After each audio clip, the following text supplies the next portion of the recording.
That's him. Are we going to get a reflection back from what happened in that movie with the Agents of S.H.I.E.L.D. show? I haven't seen the movie yet. But you should know this as an insider. Who are you, Barbara Walters with the follow-up? You should know this as an insider. I just thought that was going to be my easy way out of that question. Yeah. You know, the whole world of Marvel movies and S.H.I.E.L.D. now are all connected. Nice. Hey, we have a man over there. Nice. Maybe he can penetrate the wall of spoilers. And that's where I was going. So with Clark Gregg getting to morph back and forth between the little screen and the big screen, do you see the characters that we get to watch every Tuesday night getting an opportunity to appear sometime soon in one of the Universe big screen productions? That would be nice. Nice long answer. That would be really cool, though, because, you know, the show is just branching out in so many ways, and I just love that. And to bring the human side to the superhero side, or the more humanistic folks we see every Tuesday, as opposed to the bigger-than-life Thor, Right. and, you know, get some more human folks into, you know, that element. That would really be great. I think they've been really clear that all of the worlds are connected, so that is a very real possibility. Yeah.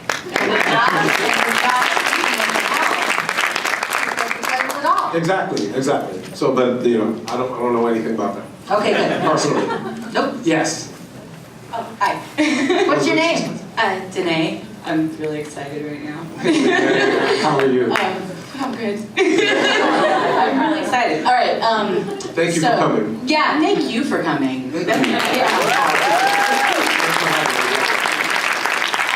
So growing up, I was a huge Buffy fan, huge Angel fan, and there were not a lot of representations of strong black people on TV at that time. So when Gunn came around, it was big that he wasn't, you know, a gang member or, you know, somebody. But he was leading his gang for a good cause. Exactly, right. Yeah, you know, Right. so that was really cool. And I like the fact that he had really great character evolution. He didn't stay that way. He evolved into being a lawyer, you know, not for the best company, but, but you know, a title's a title. So, And a check is a check. thank you. Right? Yes. So I just want to know, what was it like? How do you feel about the evolution of Gunn and how he went from being this person who led a gang to having, you know, to follow somebody who he didn't care for, to then being his own person and becoming a lawyer, which again, the title of that, and then again, turning around and losing that title because of his moral conflict with it. You know, I love when I play a character where when I first show up to work, what I decide the character wants, like his super objective is what we call it in acting, but his like what he's after, I love when it stays the same from beginning to end. And so from the day that I showed up to play Gunn, I decided that my objective was to keep my family together, to protect my family. And so that never changed, whether he was a lawyer, whether he was the street guy who was protecting the other kids that lived on the street, or whether he was in Angel Investigations, or whether he was in Wolfram and Hart, or afterwards. It was like he was gonna ride or die with the people that he was with. And that's what I love so much about the character. And, you know, regardless of the color, I feel like that translates, you know, and, you know, you can feel that or you don't. But the way, you know, Josh created that character, I just thought it was awesome. And while I was playing it, I didn't give much thought to that, but afterwards I saw the impact of it, that it was just really cool, you know, to have another person on the team that was from a different part of the world than the rest of the other characters. So, you know, I just love this genre so much. As a kid, one of the things that made me want to be an actor was Star Wars. Because I loved Star Wars, and all of our friends, we would always play Star Wars, but I would always have to play Lando. and if they were feeling generous, I'd play Chewbacca. I've had to play Lando. Right? So, you know, I just think it's awesome that, you know, I get the opportunity. I just hope that somebody will see me maybe and say, you know, they want to be an actor or they want to create science fiction stuff, and maybe it will inspire them in that way. But I think we moved to a place where you don't have to look like me, you don't have to have the same sex as me, whatever, to be inspired by anybody in this world anymore. I just think, you know, we take inspiration from each other these days. Hey, what's your name? My name Mina. What's up, Mina? Oh. A lot. Well, my question is that, well, you've mentioned numerous times already that at a very young age you realized you wanted to be an actor. What age and at what point did you really decide? Man, birth. Really, I mean, the minute I laid eyes on the television, I was trying to figure out how to get inside of it. And fortunately, I used to love this show called Three's Company. It took place in California. Oh, it's the best show ever. And it took place in California, so I just told everybody I'm moving to California. Because I thought if you were in California, you'd get to be on a TV show. But then I realized that that's actually where actors, you know, that's where you did TV shows. So I don't remember the exact moment, but it's just a part of my DNA. It's just who I am, and there's no getting around it. And you know, I try to discourage people from becoming actors, quite frankly, because it's so tumultuous. Before I got Agents of S.H.I.E.L.D., I hadn't worked for like 18 months, which is a really long time. So it's not easy, but never at any point did I think about doing something else. I mean, but even, I know actors who've not worked a lot longer than that, but you know, it's just gotta be something that's in your soul and it's in mine. So, you know, I feel like if I can discourage you from being an actor, then you shouldn't be an actor. I know you didn't ask that. I'm not directing that at you. But it's just not an easy road. But it's, you know, when you do something that resonates with people, it makes it all worth it. Thank you. Thank you, honey. Rogue. Rogue? Yeah. Nice. Is that your birth It is my name? birth name. That's Ooh. awesome. I get that question at cons every year. I bet. Exactly. Because there's a lot of people running around here with fake names. You know that, right? My question to you is, I know that you've done a lot of roles that have sort of, you really enjoy doing what you do. Yes. And I was wondering, do you take... Rogue was my favorite, by the way. I really like her. That's good. That worked out. Yeah. Great. I used to just love her as a kid all the time. Nice. But my question to you is, like, when you do these different parts, and they're very different, you know, they come sort of sometimes from the same place in the same genre, but they are Right. sort of, they all have different evolutions. And my question to you is, do you take pieces of them with you when you leave your acting, you know, that specific job, and like, do they ever like come back to affect you, or like do you ever think about them later? And like, Every time. Yeah. Every time. For some reason it happens, and I don't know why that is, but it's something like almost like mystical that happens to me, that every time I'm playing something, I really learn something amazing from it. Like with playing Deathlock. It was really difficult for me to find out how the character would move, how the character would behave, because he's in such a unique circumstance. I'm going to talk about this as much as I can with what has aired, but as we know, he's being controlled by the bad guy, the clairvoyant, through text messages essentially coming through his eye, and he has to do all of these things that the bad guy is forcing him to do that completely go against everything he is, right? So as far as I was telling you guys about super objective lately, and that's really the key to acting. You figure out what the character wants and you pursue that, and everything you do has to be in alignment with what your character wants. But I'm playing a character who is doing what they don't want. So how do I mean, it really challenged everything I knew. It challenges everything I know about acting. Because like, if I want this thing, I go and get this thing, right? But how do you play somebody who really doesn't want to get that thing, but has to get that thing? How do you play that? So I found a new level in my work right now that has been really liberating, and hopefully you'll see it if you watch the next few episodes. But it's been a real challenge. Like, it's all about that conflict. So that I will take with me. I feel like a better actor than I've ever been today because of Deathlock. Nice. Very cool. Thank you. Yeah. Hey, what's your name? Jenna. Hi, Jenna. Hi.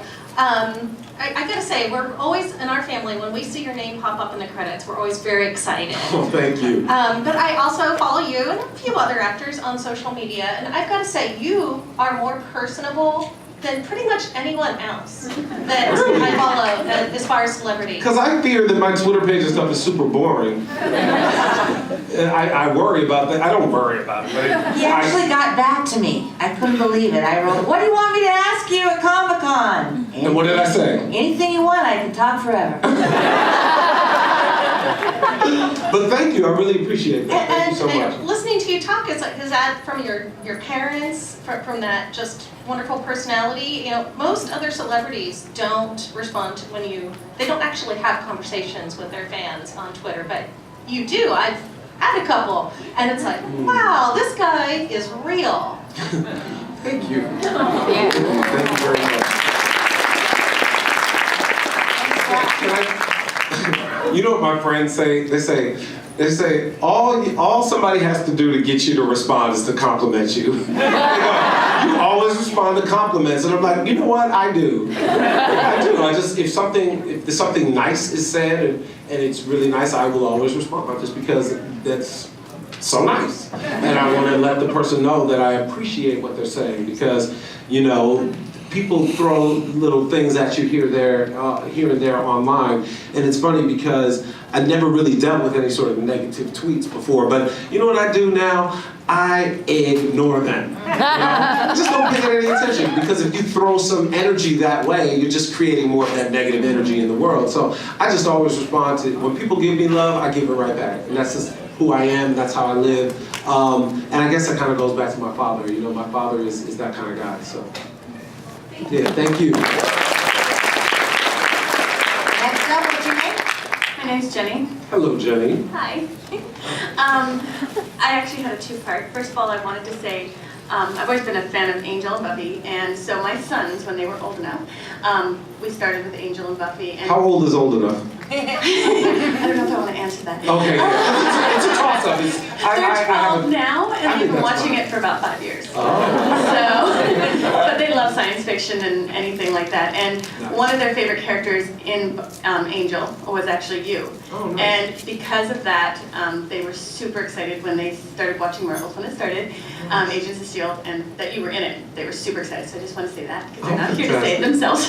Can I jump in on that first part? Yeah. I think the best review I've ever gotten in my life was someone tweeted me and said, as I was putting my 8-year-old to bed, his last words before falling asleep were, "I'm so glad Mike Peterson isn't dead." That's the best review I've ever gotten. My kids were too.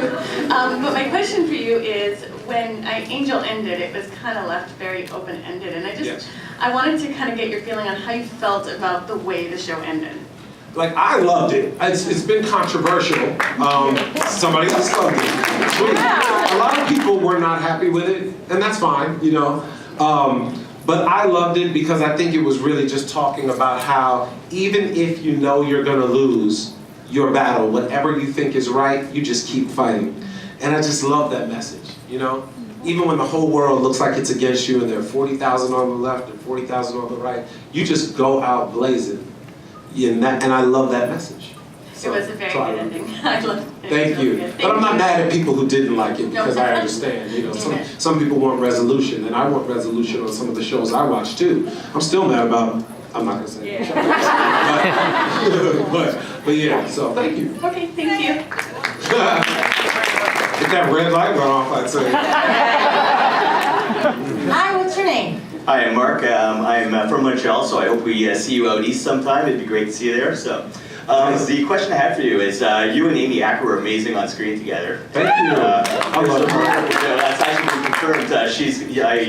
First of all, I was hoping you had some stories about her as well, because she's great as well. But the real question I wanted to ask is, she's supposed to be showing up on Agents of S.H.I.E.L.D. Very shortly. Yes. Spoiler. Yes. I was hoping to find out, are you guys going to be on screen at any point together? So. Let's just say I know how to play the cello. No, I'm just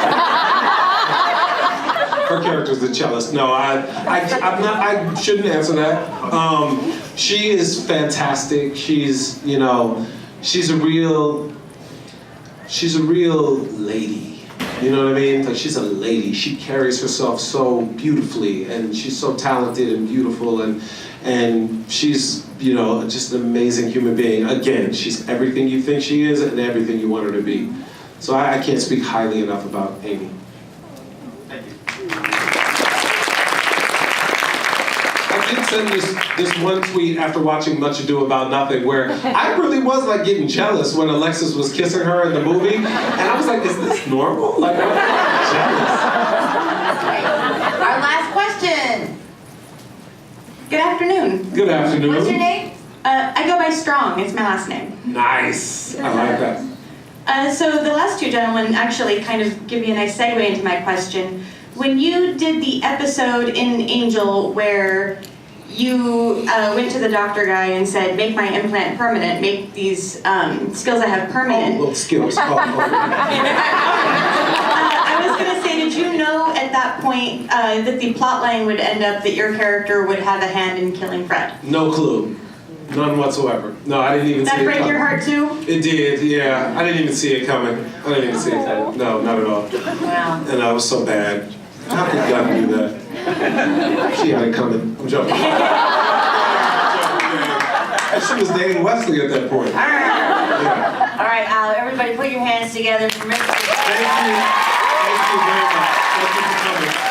April 1st is the big day. I'm going to take a picture of you guys. Oh, my phone is dead. All right. Thank you. Nice. Okay, Please everybody do. smile. Smile big, smile bright. Here. And you want to turn around, I'll get you a selfie with